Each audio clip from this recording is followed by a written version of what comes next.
Chris Ryan, welcome to the Tiny Bench. Thank you. It's a pleasure. Stoked to be here. We first met in Leadville. You had a tough day. Let's just jump right into it. Yeah. Why did you want to run 100 miles, and what happened that day, and what's going on in your head going forward? Yeah, that's a great question. Everybody's training says you got to find your why, but my biggest reason that I run is for people that can't. I think it's a gift to get out there every day. Heck yeah. I would say it's a privilege. Yeah, Absolutely. So I had the opportunity just through Runner's Roost. I got a ticket, and I said, why not? So I actually found out that I got into Leadville with 8 weeks before. So perfect amount of time to train for a 100 miler. Yeah, I ran 100 miles a week for 7 weeks and gave it my best go. Had you attempted 100 miles in the past ever? No. Okay. Yeah. No.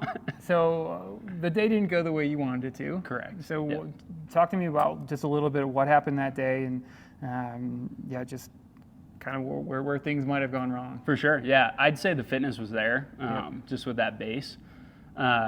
It's kind of a funny story around Turquoise Lake. I was told to get out in front pretty early because you want to keep that pace, or get out in front a little bit early so you're not behind just the ant line. Yep, exactly. Probably went out a little too fast because Lexus Pappas. Lexus Pappas, yeah. She was behind me and I didn't know, and we were chit-chatting the whole way, and my heart rate was like spiked to 170. I was like, this is not what I'm supposed to be doing. Rough start. Yeah, and then I turned around and figured out it was her. I was like, I'm in the wrong spot. Then I just kind of like hiked Powerline and then got to Outward Bound, and then right at mile like 25, kind of the heat. I mean, it was a hot day, and I started throwing up, so that was not beneficial. I think the heat got to me, and I didn't spend enough time in elevation, so crammed it in. So 100 miles again in your future? Oh, yeah. All right. Are we looking at Leadville next year? You got some redemption, or is there another race? There's going to be a revenge tour for sure. Just got to make sure it aligns with my personal life and what my wife has to say about it. So. Yeah, that's always the fine line to walk, right? Having the partner say it's okay. Yep. All right, so everybody watching at this point has probably realized we're not in a typical location for one of these. There's maybe some shoes on the wall. And so Chris is the store manager here at the Lone Tree Runner's Roost. Yeah. So you spend a lot of your life in the running industry. Oh, yeah. What does running mean to you?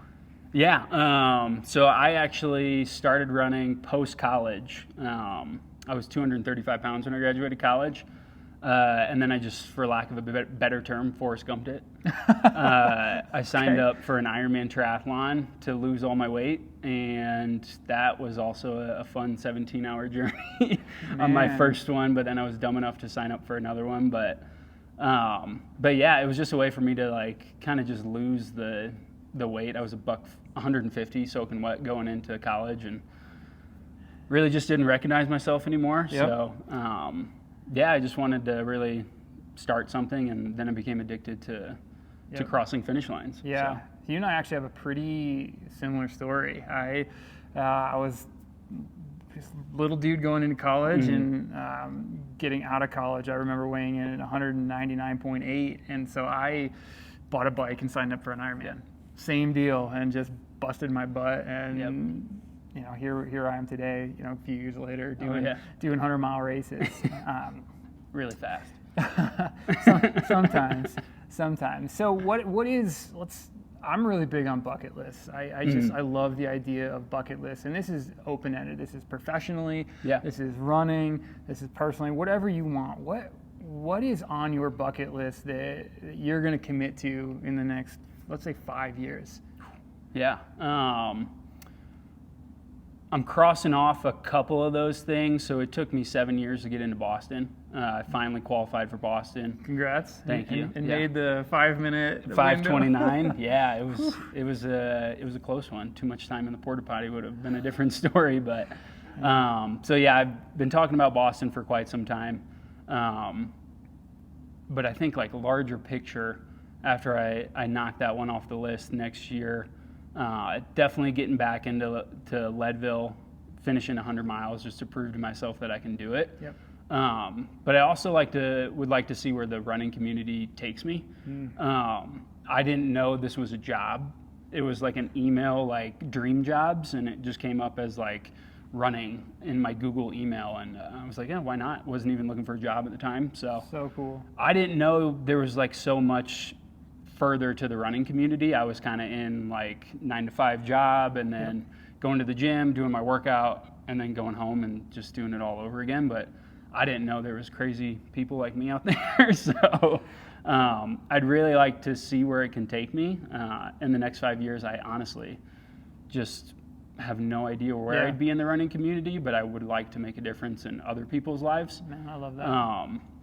And I am starting to think about, because I was a certified personal trainer for 8 years, getting into coaching just to, have that one-on-one connection with people. So, but yeah, awesome. That's kind of wherever it takes me. So you've mentioned the word community quite a bit. And I think that's the perfect word to describe ultra running. So we met at Twin Lakes for the first time, chit-chatted, connected. You connected with Speedland, and now you're on the Speedlander team. So like, it's just been really interesting how just that happenstance, Twin Lakes, and then now we're building this community. So, for sure. I know that we're stoked to have you on the Speedland team, Thank you. And stoked to have really just incredible ambassadors for the sport of running, for the brand out here in the world. So, thanks for being a part of the brand. Thank you.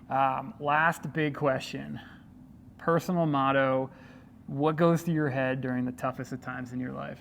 Oh man, it used to be. I used to look at my legs on the bike and the triathlon and said, I don't need you. I could just cut them off and run with blades. But I do like my legs. So now it's kind of like they don't know me, kind of like a David Goggins. They don't know me, son.